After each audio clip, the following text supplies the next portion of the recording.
Hey folks, it's Becca, and hello. Hope everybody's doing well today. This is let's see, what is this? This is August 23rd, 2018, and I want to make a video today.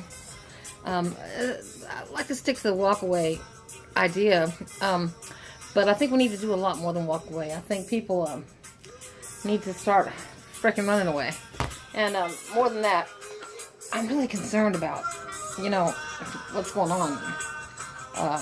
Really concerned because things aren't looking too good.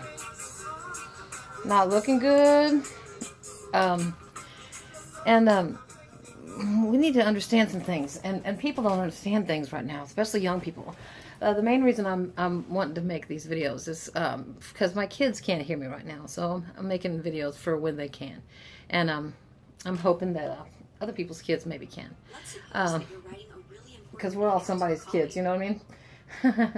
And I think that here in America, we got a really good chance right now. In fact, we've got maybe our last chance, and we're the last bulwark of freedom for the world, kind of. I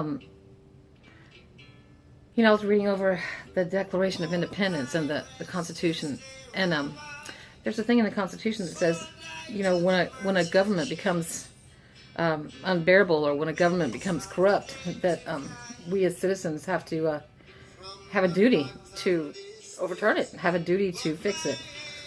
And we have really, really dropped the ball since World War II. And I know a lot of it's because of social engineering and Tavistock, and the whole '60s movement came out of Tavistock and CIA, and social engineering started with the free love movement and tune in, turn out, drop off, or drop out at be in the feminist movement. God has started destroying the family, and also Christian values, which is what the nation was built around. Anyway, about the Constitution also, I don't think people realize that we don't really have any constitutional rights right now. People need to look up the difference between the Constitution of the United States of America and the Constitution for the United States of America. And also look up the fact that we are not, and haven't been, a republic since 1913, I guess. We're pretty much still a colony of the Queen. We're a corporation, actually. And actually, us as people are just collateral. So we don't have a whole lot of rights. We're under maritime law, which is not where we need to be. We're on ships out there, hardships, relationships, Anyway, we need to come back to natural law. We need to come back to things. We have everything is so ruined. I want to talk about a Q also. I see a great awakening. I have seen that, and it's been heartening, especially the great awakening of the people walking away from the left, which I did a long time ago. I'm a classical liberal, but that word has been twisted. I'm also very conservative and a libertarian, a constitutional libertarian. Our Constitution was really well done, and if we could go back to that, it would be great. If we could take our republic back, that's what we need to do. And it'd be real easy to fix, folks. We could just, get rid of lobbying. Just fix our government, make it go back to the way it was. Give each candidate the same amount of money. Take away all,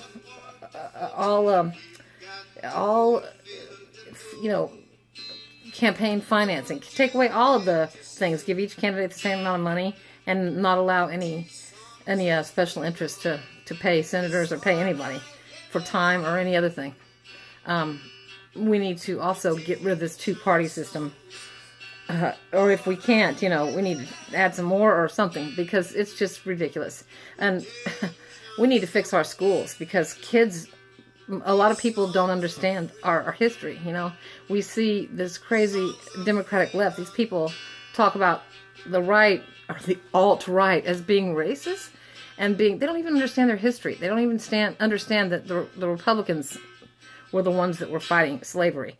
The Republicans are the ones that believe in free market and small government. That's that's the way it should be. That's not racist, you know. That's fair for all. It's the left whose ideas of you know, what's it called? You know, the welfare state, that whole thing, the victim mentality that they're having. People of color and people, people are with disabilities, feel like, it's bullshit. It's like affirmative action. That automatically is a racist principle because it goes to say that automatically they believe you have to make special,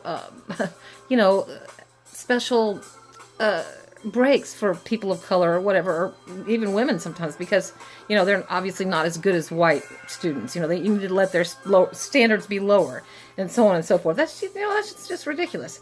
We need to go back to the idea of, there's... Black people are just the same as any other people, and same with brown people.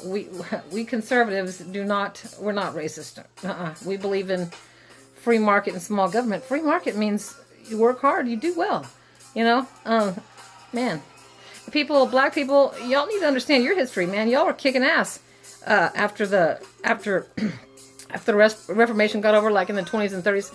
There was I think it was in Oklahoma. There was a great city where.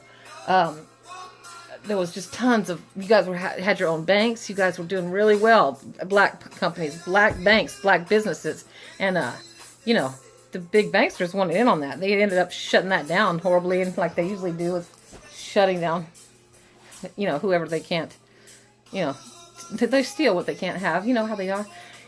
And that leads me back to 1913 and what happened when, the banksters finally got their way after they trying so hard all through the Civil War. That's what that stuff was about. It wasn't about slavery at all. It was about states' rights and money, manufacturing, and it was about money. And it was caused by the same small group of fuckers, let's just say, that have started all the wars. And that's another thing that we all need to understand, that this all this political bickering, this stuff that we're doing right now, the sickening, disgusting stuff that's going on with the media.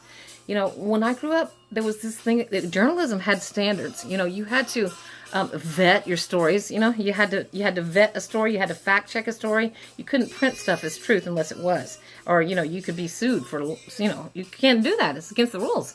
They don't do that anymore. I guess Obama signed something that made propaganda legal against our own citizens. So I'm not quite sure when or where that was. I'll have to look that up. But I think it happened in 2012.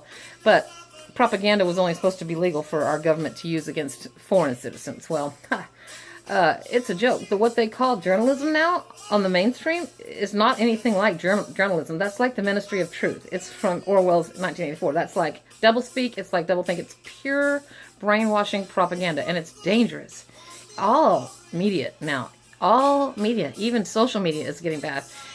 Anything that has commercials on it, you should never watch it. You shouldn't let your kids watch it. You shouldn't let your kids be on these screens anymore. We need to get back to humanity and each other.